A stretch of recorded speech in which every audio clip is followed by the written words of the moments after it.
Structure of gametophyte of मार्केंसिया हमको आपको देखना है। ये मार्केंसिया का चित्र यहाँ बना हुआ है। मार्केंसिया का अगर आप चित्र देखें, ये डार्सल सरफेस ऑफ मार्केंसिया है। डार्सल सरफेस माने सामने का, फ्रंट का सरफेस, और ये इसके पीछे का सरफेस है। ये वेंट्रल सरफेस ऑफ मार्केंसिया। थोड़ा सा पहले हम चित्र दिखा दें आपको क्या क्या है, तब इसके बारे में समझाएं। अगर आप चित्र को देखें तो एक चीज आपको समझ में आ रहा है कि बीच में इसके एक लाइन जैसी संरचना पाई जा रही है जिसको आप डॉर्सल लाइन बोलते हैं। ऊपर एक गड्ढे जैसी संरचना है जिसको एपिकल नाच बोलते हैं। और इसमें अगर आप देखें छोटे छोटे छिद्र मिल रहे हैं, इस छिद्र को एयर पोर कहते हैं। और इसमें हेक्सागोनल या पॉलीगोनल लिखा हुआ ना एरिया पाया जाता है। अभी सारी चीजें समझ में आ जाएंगी। डॉर्सल लाइन पे अगर आप देखें तो ये जेमा कब पाया जा रहा है, इसमें जेमाई खड़ा रहता है।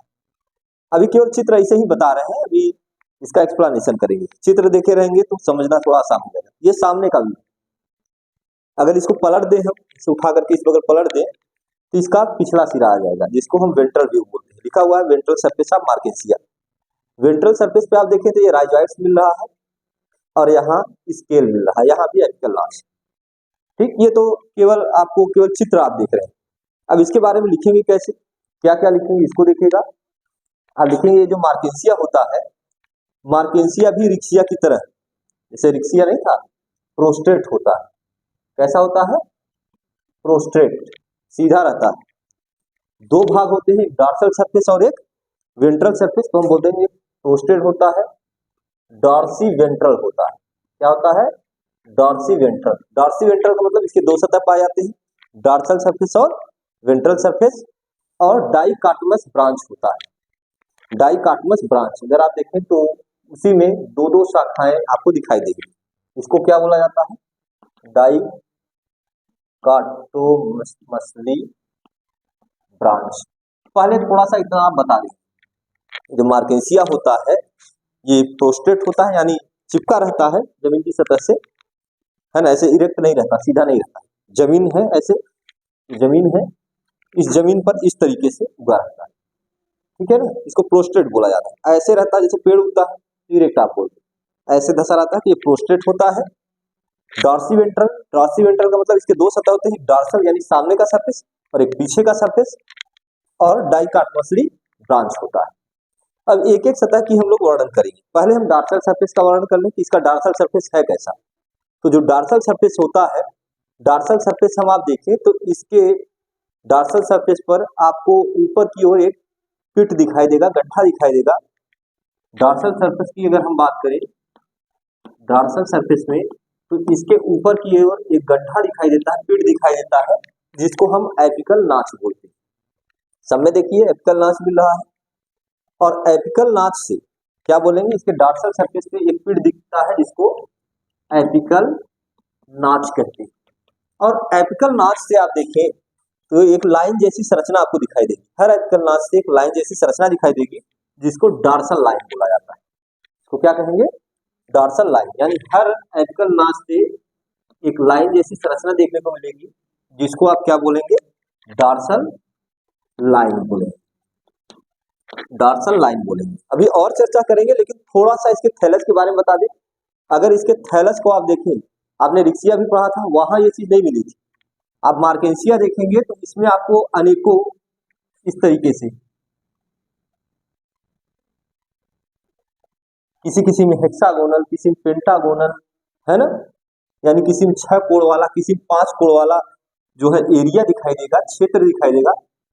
तो चूंकि एरिया फिक्स नहीं है कि 5 कोण वाला होगा कि 6 कोण वाला होगा, 7 कोण वाला। 5 कोण वाला होता पेंटागोनल बोलते, 6 कोण वाला होता तो हेक्सागोनल बोलते, 7 कोण वाला होता तो हेप्टागोनल बोलते। अलग अलग कोण के होते हैं, इसलिए इसको कहा जाता है पॉलीगोनल एरिया। क्या बोलते हैं? Polygonal area. तो यानी कि इसके डॉर्सल सरफेस पे आपको अनेकों पॉलीगोनल एरिया दिखाई देता है। ये पॉलीगोनल एरिया, ये जो इसमें चैम्बर बने हुए हैं, ये पॉलीगोनल एरिया है। और हर पॉलीगोनल एरिया देखें तो एक छोटा छोटा छिद्र दिखाई दे रहा है। यानी हर पॉलीगोनल एरिया में एक छिद्र पाया जाता है जिसको एयर पोर बोलते हैं। एक पॉलीगोनल एरिया में एक छिद्र होगा, समझ रहे हैं? तो जितने पॉलीगोनल एरिया उतने यहाँ, जिसको हमने येलो कलर से बनाया हुआ है, उतने छिद्र। इस छिद्र को क्या बोलेंगे? एयर पोर। पहले इतने का चर्चा हम विधिवत कर लें। क्या कि इसके डॉर्सल साइड के जो थैलस होते हैं इसके मिड पॉइंट पर एक गड्ढा पाया जाता है, पिट पाया जाता है, जिसको एपिकल नाच कहते हैं। एपिकल नाच से एक सीधी लाइन निकली रहती है, इस लाइन को डॉर्सल लाइन बोलते हैं। डॉर्सल लाइन की किनारे किनारे हर तरफ पॉलीगोनल एरिया पाया जाता है। पॉलीगोनल एरिया इसलिए इसको बोलते हैं क्योंकि ये पेंटागोनल, हेक्सागोनल, हेप्टागोनल किसी भी आकार का होता है, आकार फिक्स नहीं है, इसलिए पॉलीगोनल एरिया बोलते हैं। और हर पॉलीगोनल एरिया में एक छिद्र पाया जाता है जिसको एयरपोर कहेंगे। इसको पढ़ाने के बाद हम आपको इंटरनल स्ट्रक्चर पढ़ाएंगे, जैसे रिक्शा का पढ़ाए थे, तो आपको ये वैल्यू समझ में आ जाएगा कि एयरपोर आया कहाँ से। एक अद्भुत चीज ये होता है कि अगर हम इसके डॉर्सल साइड पे देखें, ये जो डॉर्सल लाइन होती है, इस डॉर्सल लाइन में एक विशेष प्रकार की कप जैसी संरचना दिखाई देती है। इसके हर डॉर्सल लाइन पे आप देखेंगे एक कप जैसी संरचना दिखाई देगी। इस कप जैसी संरचना को हम लोग क्या बोलेंगे? जेमा कप। तो यहाँ एक चीज और ऐड कर देंगे, इसके डॉर्सल लाइन पर कप जैसी संरचना दिखाई देती है, जिसको क्या बोलते हैं? जेमा कप। ये लिखा हुआ है ना, जेमा कप बोलते। जैसे आप लोग मकर संक्रांति आने वाला है, 14 जनवरी को, 15 जनवरी को भी कुछ लोग मनाते हैं। उसमें देखेंगे कि आप प्याला कोई ले लेंगे, कटोरा ले लेंगे और उसमें दाने भर लेंगे, होता है ना। कुछ लोग लाई भर लेते हैं, कुछ लोग दाना भर लेते हैं। तो उस कटोरे में जैसे दाना भरा रहता है, वैसे ही ये कप जैसी जो संरचना है, कटोरे को आप समझिए जेमा कप, और उसमें जो दाना भरा है वो क्या कहलाएगा? जेमाई। समझ में आया? मकर संक्रांति में आप कटोरे में दाना भरते हैं, तो जो कटोरा है वो किस तरह काम करेगा? जेमा कप की तरह। और जो दाना रहता है उसमें भरा रहता है, या लाई जो भरे रहते हैं, वो क्या कहलाएगा? इसका जेमाई। समझ रहे हैं? वो जेमाई हो गया। तो उससे कंपेयर कर लेंगे आप, इसमें इसके डॉर्सल लाइन में कप जैसी संरचना पाई जाती है, जिसको जेमा कप बोलते हैं। और इस जेमा कप में अनेकों गोलाकार स्ट्रक्चर भरे रहते हैं। हालांकि अभी इसका भी स्ट्रक्चर हम पढ़ाएंगे, इसके बीच में दबा हुआ संरचना मिलेगा आप लोगों को। अभी फिलहाल ये जानिए कि इसमें बीच में दाने जैसी संरचना रहती है, जिसको जेमाई कहते हैं। बहुत सारे लोग पूछते हैं ये है क्या? ये जो जेमाई होता है, ये इसका वेजिटेटिव रिप्रोडक्शन करने का एक तरीका होता है। वेजिटेटिव रिप्रोडक्टिव ऑर्गन एक तरीके से कह लीजिए होता है। इसमें दो प्रकार का जरूर होता है, वेजिटेटिव और सेक्सुअल। हर ब्रायोफाइट में यही दो प्रकार का है, तीन प्रकार का है नहीं। वेजिटेटिव रिप्रोडक्शन है, सेक्सुअल रिप्रोडक्शन, सेक्सुअल रिप्रोडक्शन। जैसा आपने फंजाई, एल्गिन पढ़ा, इसमें वो तीन नहीं, इसमें दो ही है, वेजिटेटिव रिप्रोडक्शन और सेक्सुअल रिप्रोडक्शन। तो वेजिटेटिव, ये जो जेमाई है, ये क्या होता है इसका? ये वेजिटेटिव रिप्रोडक्शन करने का एक तरीका होता है इसका। और एक चीज जान लीजिए, ये मार्केंसिया का फंडामेंटल कैरेक्टर। फंडामेंटल कैरेक्टर इसलिए मैं बोल रहा हूं, आपने रिक्सिया भी पढ़ा, रिक्सिया में आपको ये जेमाई या जेमा कप नहीं मिला, लेकिन मार्केंसिया में आपको ये जेमाई या जेमा कप मिलता है। बहुत साल पूछा जाता है जेमाई या जेमा कप किसमें पाया जाता है, तो आप बताएंगे किसमें पाया जाता है? मार्केंसिया में पाया जाता है। कैसा स्ट्रक्चर होता है? तो आप बताएंगे ये रिप्रोडक्टिव स्ट्रक्चर होता है। और किस तरह का रिप्रोडक्शन करता है? Vegetative reproduction. क्या पूरा जेमा कप वेजिटेटिव रिप्रोडक्शन की तरह कार्य करता है? तो आप कहेंगे नहीं, जेमा कप इसका आर्गन है, उसके अंदर जो जेमाई भरा होता है, जैसे आप कटोरे में दाना भरे रहते हैं, दाना भरे हैं, हवा चल रहा है, वो दाना उड़ करके नीचे गिर सकता है। वैसे इस जेमा कप में जो गोलाकार दाने की तरह संरचना भरा रहता है, उसको जेमाई आप, ये यहाँ से निकल करके बाहर गिरेगा और जनरेट होकर के नया मार्केंसिया बना देगा। तो ये फंडामेंटल कैरेक्टर है। ये खाली और खाली कहाँ मिल रहा है आपको? मार्केंसिया में। ये था इसका डॉर्सल सरफेस। अगर हम इसको पलट दें, अगर हम इसको क्या करें? पलट दें, तो कौन सा सरफेस आ जाएगा इसका? Ventral surface. वेंट्रल सरफेस अगर हम आप देखें तो वेंट्रल सरफेस के लगभग बीच में आपको, बीच में ये दिख रहा है, बीच में राइजॉइड्स मिलता है। बीच में क्या मिलता है? राइजॉइड्स। अन्य पौधों में जड़ मिलती है, इसमें जड़ की जगह क्या पाया जाता है? राइजॉइड्स। राइजॉइड्स क्या होता है? कुछ इस तरह समझिए, जैसे ये मान लीजिए मार्केंसिया, ये इसका डॉर्सल सरफेस है, इसमें जेमा कप ये पाया जा रहा है, समझ रहे हैं? इसको पलट दीजिए तो ये क्या आ जाएगा? Ventral surface. वेंट्रल सरफेस पे यहाँ से रोए जैसी संरचना निकली रहती है, इस तरीके से ये रोए जैसी संरचना निकली रहती है। इसमें जो रोए जैसी संरचना निकली रहती है, यही राइजॉइड्स। ये राइजॉइड्स करेगा क्या? मान लीजिए मिट्टी है, ये मिट्टिया पे ऐसे चिपका रहता है, ये देखिए मिट्टी की सतह है, इसी पे ऐसे चिपका रहता है। जैसे पौधे जड़ के द्वारा चिपके रहते हैं, किससे? मिट्टी से, सॉइल से, वैसे ही किसके द्वारा चिपका रहता है? मिट्टी से, राइजोइड्स। ये राइजोइड्स के द्वारा मिट्टी से चिपकने का काम करता है। अब यहाँ अगर आप देखें तो इस राइजोइड को हमने दो प्रकार बताया है कि इसमें जो राइजोइड्स पाए जाते हैं वो दो प्रकार के होते हैं। एक स्मूथ वाल यानी जिसके अंदर वाली भित्ति बिल्कुल प्लेन होती है, इसको स्मूथ वाल राइजोइड बोलते हैं। और एक होता है ट्यूबरकुलेट राइजोइड्स, जिसमें आप देखिए, ये देखिए पेग जैसी संरचना, खूंटी जैसी संरचना निकली। तो आपको ध्यान देना है इसके राइजोइड कितने प्रकार के होते हैं? दो प्रकार के। कितने प्रकार के? दो प्रकार के, स्मूथ वाल राइजोइड और ट्यूबरकुलेट राइजोइड। कैसा होता है ये यूनिसेलुलर होता है। ये राइजोइड कैसा होता है? यूनिसेलुलर, यानी केवल और केवल एक कोशिका से मिलकर बना होता है। कलरलेस होता है, रंगहीन होता है, इसका कोई कलर नहीं होता। अच्छा, पूछा जाता है इसका राइजोइड्स कैसा होता है? आप बताएंगे इसका राइजोइड्स यूनिसेलुलर होता है। किस कलर का होता है? कलरलेस होता है ना। कितने प्रकार का होता है? तो आप बताएंगे दो प्रकार का होता है, स्मूथ वाल और ट्यूबरकुलेट। क्या फंक्शन है इसका, क्या कार्य है?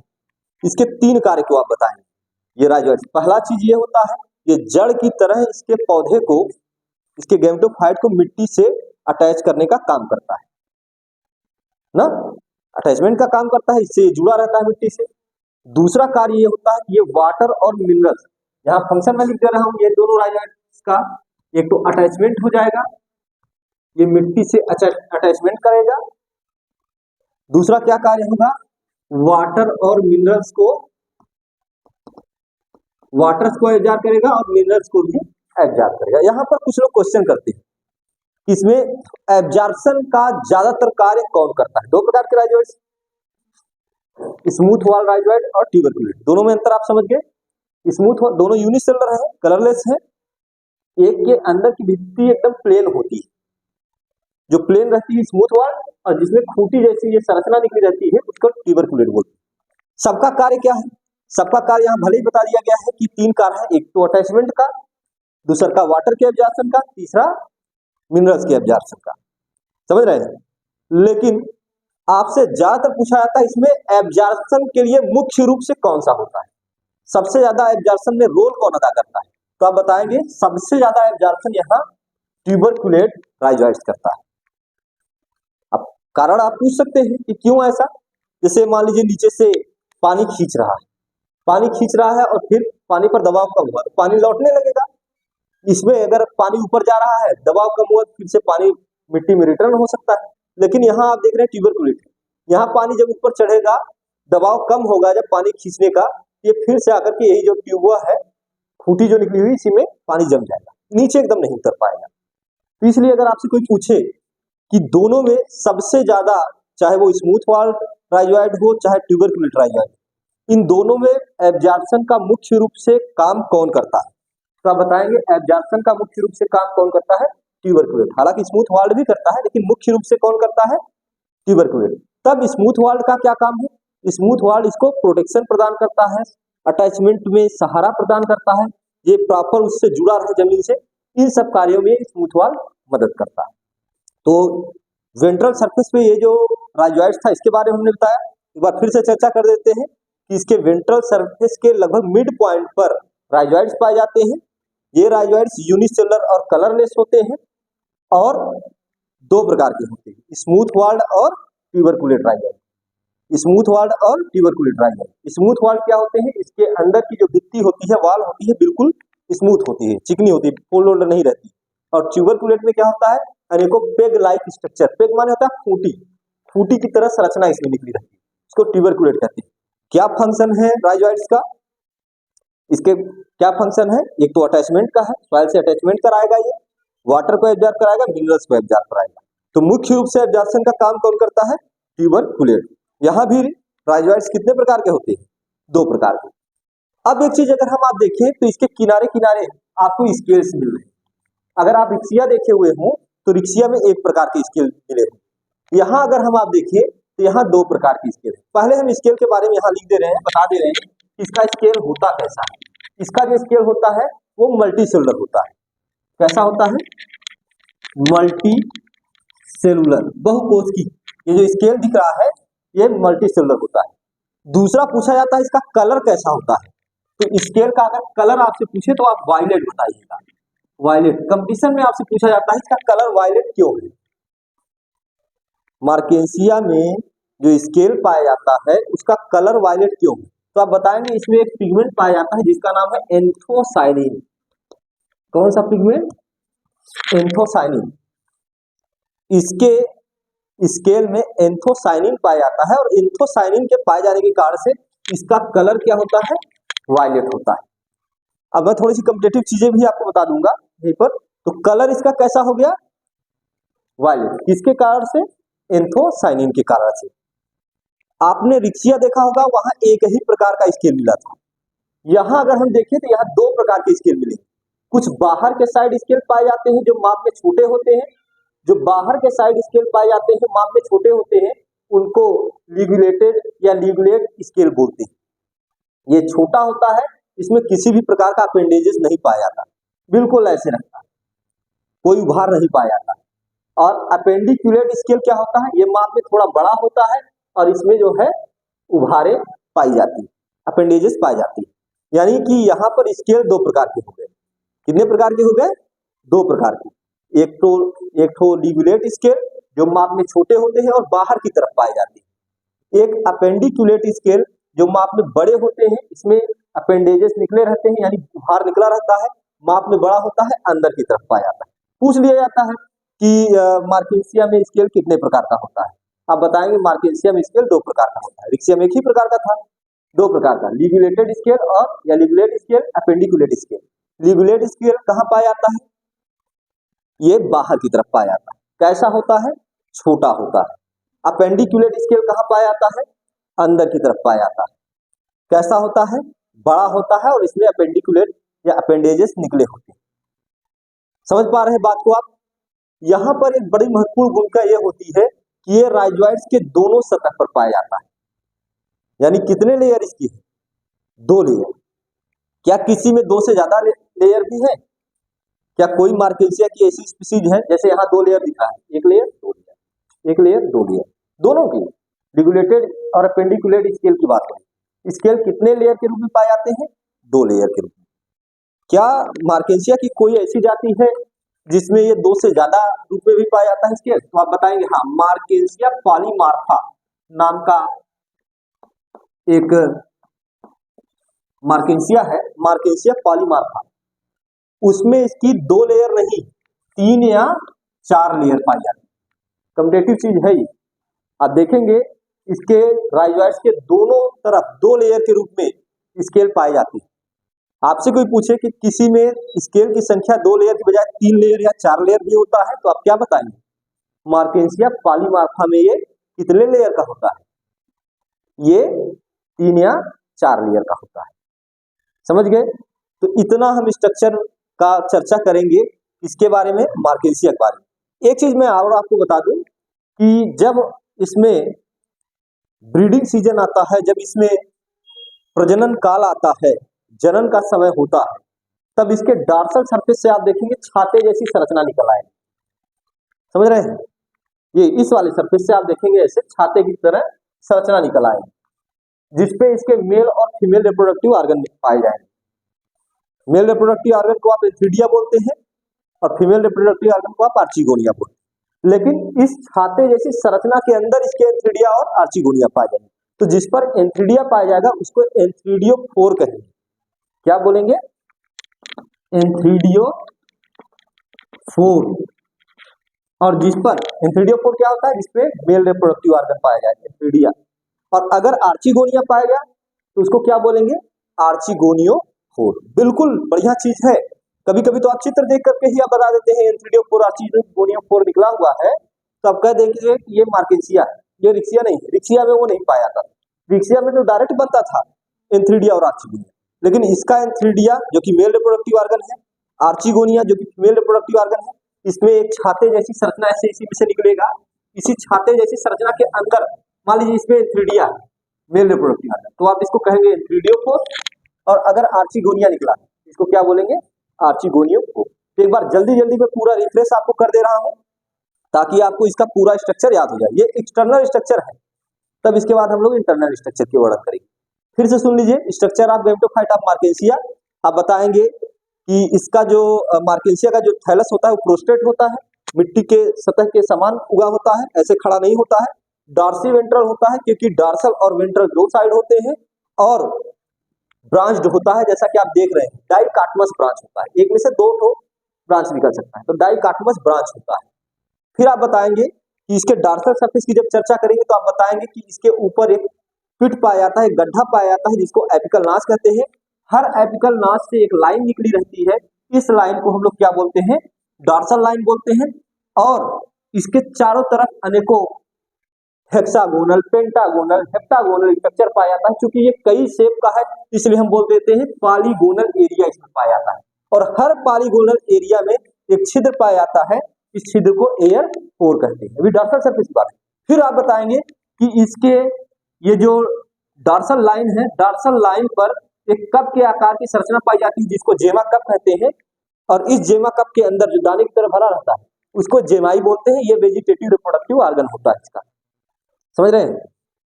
ये फंडामेंटल कैरेक्टर होता है मार्केंसिया में, यानी जेमा कप या जेमाई किसमें पाया जाता है, तो आप बताएंगे मार्केंसिया में पाया जाता है। एक इंपॉर्टेंट क्वेश्चन आपको मिला, ये डॉर्सल सरफेस हो गया, पलट दीजिए इसको आप, तो आप बताएंगे कि इसका वेंट्रल सरफेस, नीचे वाला सरफेस, वेंट्रल सरफेस में क्या पाए जाते हैं, लगभग बीच में इसके राइजॉइड्स पाए जाते हैं।